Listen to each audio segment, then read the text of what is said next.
Hello बच्चों, let's read the question. Question says the most penetrating radiation out of the following is. Four options given. Option A says X rays, option B says beta rays, option C says alpha particles and option D says gamma rays. बच्चों यहाँ पे बात करेंगे हम इसके solution की. Solution में हम देखेंगे की कॉन्सेप्ट को.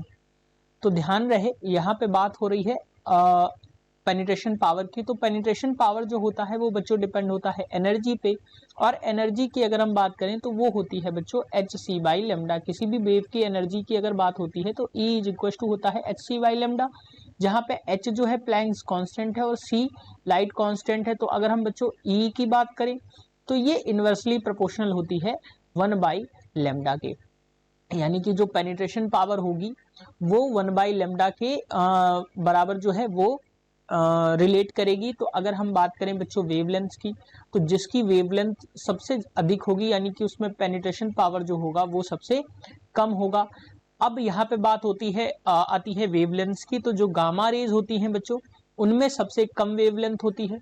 तो सबसे कम वेवलेंथ का मतलब है कि गामा रेज में हम यहाँ पे देखेंगे कि गामा रेज में सबसे ज्यादा पेनिट्रेशन पावर होती है. और इसका जो ऑर्डर बनता है वेवलेंथ के अकॉर्डिंग वो कुछ इस तरीके से बनता है बच्चों. पेनिट्रेशन पावर का जो ऑर्डर है मैं वहाँ यहाँ पे बना देता हूँ. पेनिट्रेशन पावर जो होता है वो कुछ इस तरीके से होता है.